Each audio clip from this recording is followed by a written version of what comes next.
Welcome Soma lifestyle both Soma allrounder lecture রুমে। আশা করি তোমরা সকলে খুব ভালো আছো এবং আমিও ভালো আছি। আর পৃথিবীর সব মাকে আমার কোটি কোটি প্রণাম।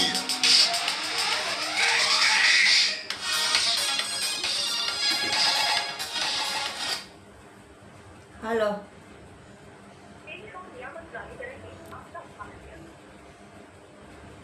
তো প্রত্যেক মাকে কোটি কোটি প্রণাম। এবং কালকে আমি সোমা অলরাউন্ডারের বোধহয় কমেন্ট পড়েছিলাম। আজকে আমি পড়ব সোমা লাইফস্টাইলের কিছু কমেন্ট। ঠিক আছে, দুদিকেই সেভ করতে হচ্ছে, ঝটপট করে যাতে করতে পারি। দেখা যাক।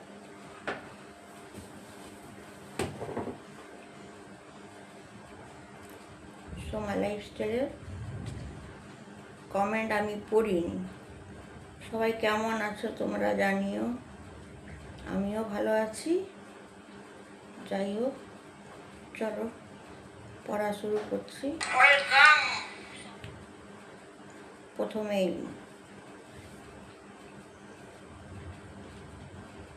মফজিল ভাই, হার্ড সেম টু ইউ ভাইয়া। আমার মা, আমার জয়ন্তী মা, মা thank you so much, love you মা। খুকু মানি কমেডি শর্ট কালকে অনেক হেল্প করেছে আমাকে, থ্যাংক ইউ বোন। তারা কমেন্টগুলো পড়বো, যেগুলো না ওই হার্ট দিয়ে দিয়েছে সেগুলো করে কি উত্তর দেব, সেগুলো দিচ্ছি না।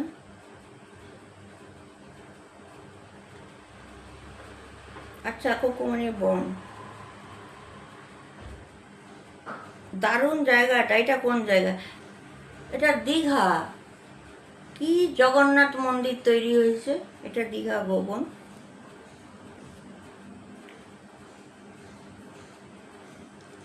আমার মা লিখেছে অসাম, অসাধারণ লেকচার। থ্যাংক ইউ মা।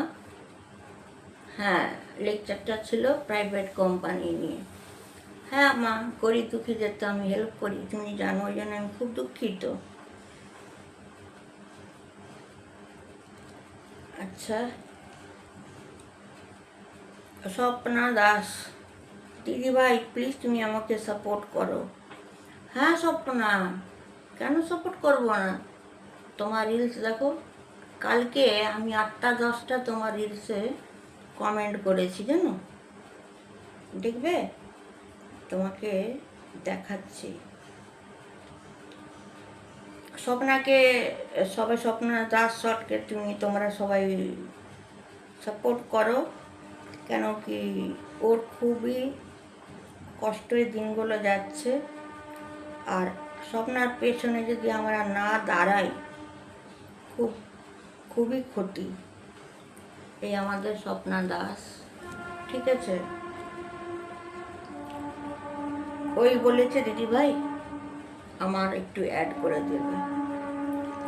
আচ্ছা, স্বপ্না লিখেছে খুব সুন্দর দিদি ভাই, thank you so much Swapna. Mafizul শুধু heart, thank you so much, same to you.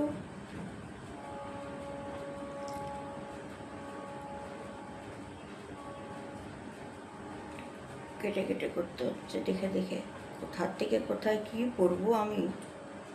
প্রচুর কমেন্ট, প্রচুর কমেন্ট, কমেন্ট পড়ে শেষ করতে পারছি না। আমার এটাই ভেরি ইম্পর্টেন্ট হয়ে গেছে এখন।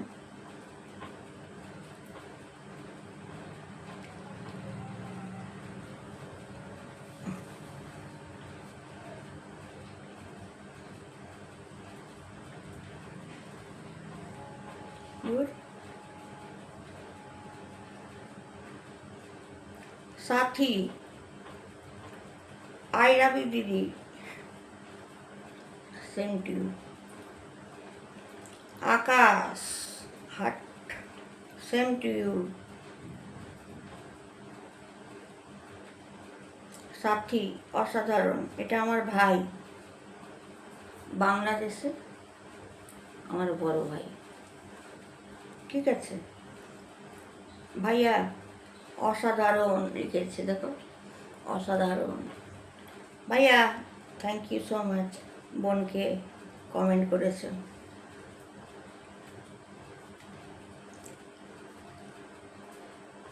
আচ্ছা Shivani, heart touching, thank you.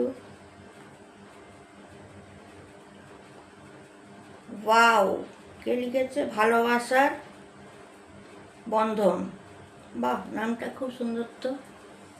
লিখেছে অসাধারণ, thank you so much. Swapna, same to you, heart পাঠিয়েছে। ভাইয়া আবার পাঠিয়েছে, আমি সাপোর্ট করে যাব বোন। ব্যাস, থ্যাংকস লট। এইভাবে বোনের পাশে থেকে। সুজয় জানা, I need a good friend. Will anyone be friend with me? Thank you, Sujay Jana. Krishna, heart touching. Thank you.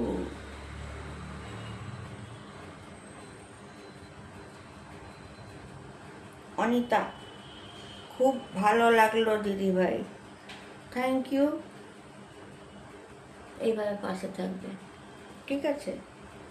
এই কটা থাক, তোমাদেরকে একটু একটু করেই কভার করব। তো যাই হোক, তোমাদের সাপোর্ট আমাকে অনেকটাই উপরে নিয়ে যাওয়ার পজিটিভ ফিল করি আমি।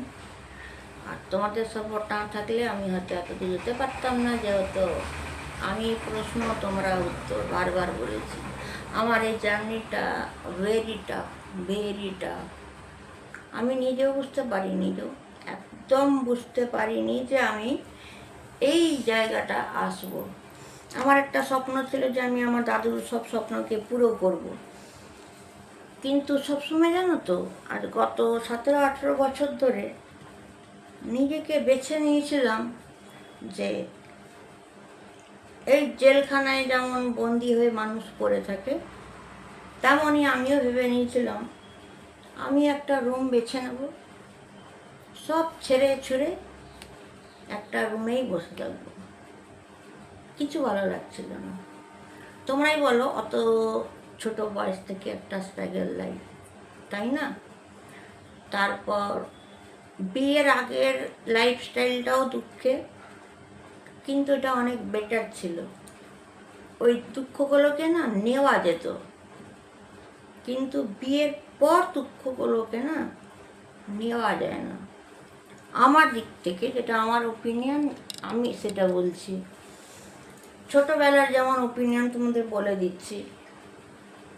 আমার দাদু যে টিটি, এত বড় বড় গায়ক, এখনও 4-5টা স্কুল চলছে, তো কষ্টভাবে চললেও আমরা খুব হ্যাপি থাকতাম। এবং কোনো জিনিস যদি না পেতাম, ফারাকটা বোঝাচ্ছি, যেমন দাদু যখন প্রথম পুরো মানে রাঁচি ঝাড়খণ্ডে আমার যখন শো করলো, ফ্যাশন শো, নাম লিখিয়ে নিয়ে চলে এসেছিল। দাদুর মধ্যে কনফিডেন্স ছিল আমার পুকলি বা খেপি বা গারু এই নামে ডাকতো, উইনার হবে। যখন মা বলতো তুমি কি করেছো, তুমি একটা ফট করে মডেলিংয়ে নাম লিখিয়ে দিলে, দাদু বলল আমার বিশ্বাস ও ফার্স্ট হবে, ও এগিয়ে যাবে। হলো, পাল্টি খাওয়াচ্ছে বিয়ের পর। যখন আমি গানটা ধরি, যখন বললাম আমি খুব ভালো গান করি, classical singer, MA pass, PhD করেছি, ডক্টরটা বসাই না, পারমিশন আছে আমার, ডক্টর সোমা মাইটি বলতে পারি। যখন বললাম গানের কথাটা, তখন ও তোমাদের হবে না, ছেড়ে দাও ছেড়ে দাও, কিছু পারবে না, ওসব গান ফান ছাড়ো। ফারাকটা দেখো। হলো, আবার ব্যাকে যাচ্ছি। দাদু আমাকে রবীন্দ্রসঙ্গীত, কত্থক, ভারতনাট্যম সব শেখালো। মাসি সন্ধ্যানাথ ভারতনাট্যম শেখালো এবং বিহারে ইন্ডিয়ান আইডল শুরু, ওখানেও গিয়ে নাম লিখিয়ে দিল। আবার মা সে চিল্লানো, তোমার কি মাথা খারাপ? সব 18 বছরের ওপরের ছেলেমেয়েরা ইন্ডিয়ান আইডলে নাম লিখাচ্ছে, তোমার খেপির বয়সটা কত? 12 ক্লাস, 13 বছর বয়স, তারপরে বিয়ে। দাদু বলে উঠল, অবশ্যই ইন্ডিয়ান আইডলে ফার্স্ট হবে। তখন মা বলল, ও পরবে কি? ড্রেস কোথায়? জুতো কোথায়? কসমেটিক কোথায়? তখন দাদু বলল, আমি গর্বসই বলছি, আমার পুকলি ঠিক জোগাড় করে নেবে, কোনো চিন্তা নেই। সে মডেলিংও বলেছিল। যখন মা বলল, আমার দিদামা, কি পরবে ও? তোমাকে তো বলেছি একটা পুকলিকে একটা লাল লিপস্টিক বলো কি নেল পলিশ বলো টিপ বলো এনে দাও না, তুমি আবার ফ্যাশন শোয়ে নাম লিখিয়ে দিয়েছ। হাড্ডাহাড্ডি ঝগড়া। দাদুর ভেতরে এতটা কনফিডেন্স ছিল, পুকলি ঠিক জোগাড় করে নেবে। এইবারে আবার পাশা পাল্টাই। এইদিকে ওখানে দুটোতেই ফার্স্ট হয়ে গেলাম, সেরা সুন্দরী আর গানে। এইখানে আমাদের পাঁশকুড়াতে 17 সেপ্টেম্বর বিশ্বকর্মা পুজো, আমাকে গান করতে বলল। আমার কাছে রিকোয়েস্ট এলো, এখানকার জয় আছে, লালটু আছে, শফিক ভাই আছে, এরা সব আমাদের দলে এসে বলল যে তুমি গান করো, তোমার হাজব্যান্ড কই? আমি বললাম উপরে আছে। বলছে ডেকে দিন। আমি ডেকে দিলাম, যে দেখো কে ডাকছে। তারা বলল যে বৌদিকে গান করতে দিন না, বৌদি এত সুন্দর গান করে। শফিক ভাই বলল যে একটা গোল্ড মেডেলিস্ট, MA PhD করেছে, ভেরি টাফ, সে যদি দুটো গান শোনায়।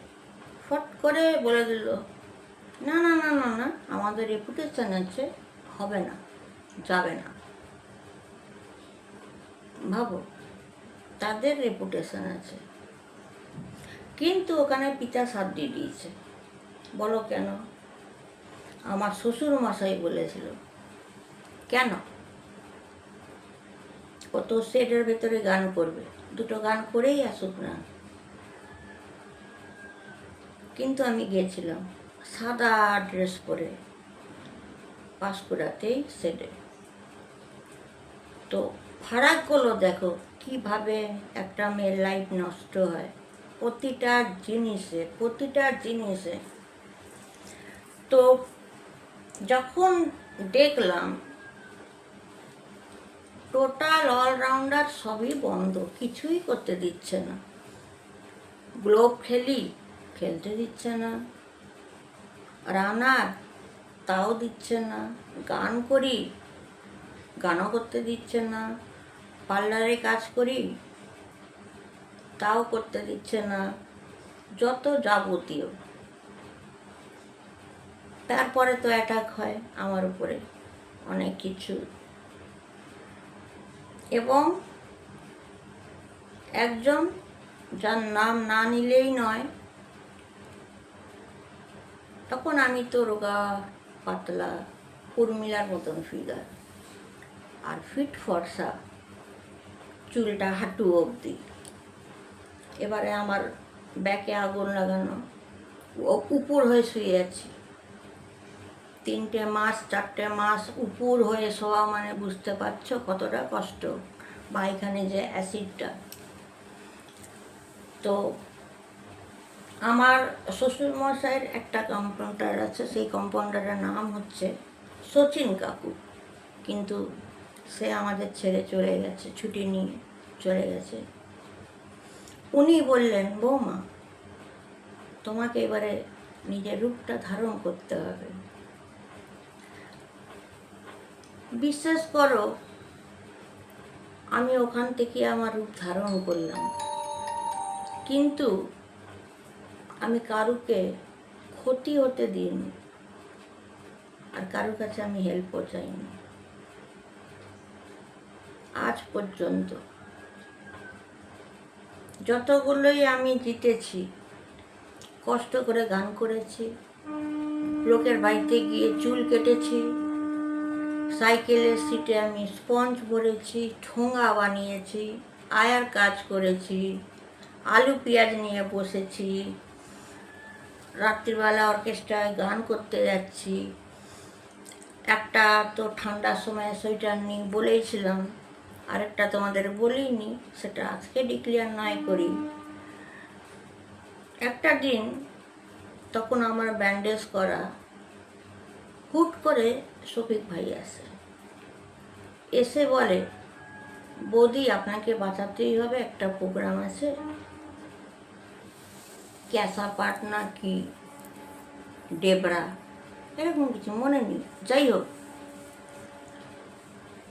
আমি তো বসে আছি, আর আমার তো পুরোটা তো ব্যান্ডেজ করা, তো তাও বললো। আমি দেখলাম এই সময় তো আমার হাজব্যান্ড নেই, এই সময় গিয়ে যদি দুটো গান করতে পারি মনটা শান্তি পাবো, গানটাই তো আমার লাইফ ছিল। বলে আমি বেরিয়ে যাই জানো প্রোগ্রামে। শ্বশুর শাশুড়ি জিজ্ঞেস করে কোথায় যাচ্ছ, আমি বললাম আমার ধরম দাদা আছে কোলাঘাটে, তার কাছে যাচ্ছি বলে প্রোগ্রামে চলে গেছি, কিন্তু পুরো ব্যান্ডেড করা, অথচ পপ সিঙ্গার। এবারে স্টেজে উঠলাম, যেখানে ডাক্তার বলেছিল নড়চড় করবে না, আমি স্টেজে উঠে দুটো তিনটে গান খুব কেয়ার নিয়েই করছিলাম, মানে বেশি মুভমেন্ট হচ্ছিলাম না, কিন্তু পাবলিককে নিয়েই তো আমাদের চলতে হবে। আমি তখন কি করলাম, পাবলিকরা যখন হুলুস তুলুস করলো যে দিদি ভাই আপনি নাচ করছেন কিন্তু 20%, কি হয়েছে আপনার? আরে বাবা বলতে তো পারছি না, ঘরের মানুষগুলো আগুন লাগিয়ে দিয়েছে, অ্যাসিড ফেলে দিয়েছে। তো যাই হোক, দর্শকের জন্য বেশি ইম্পর্টেন্ট না। কার জন্য শুরু করলাম জানো, ধুমধারাক্কাটা?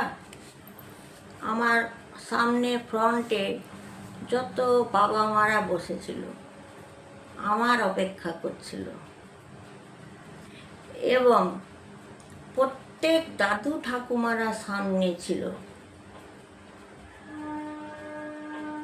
তাদের দেখে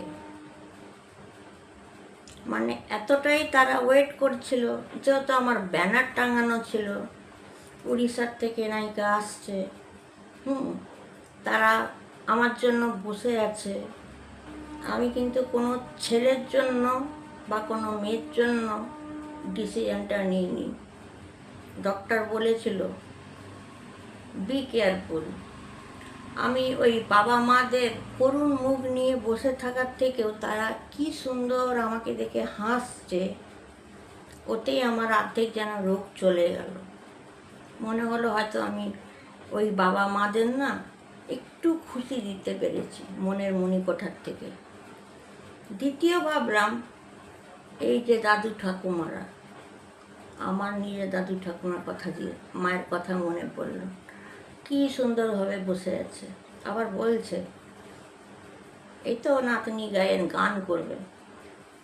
ব্যাস ওইখানে আমি যা শুরু করলাম, বিশ্বাস করবে না, পুরো ড্রেসটাই আমার রক্তে লালে লাল হয়ে গেল, পুরো স্টেজটাও পুরো লালে লাল হয়ে গেল।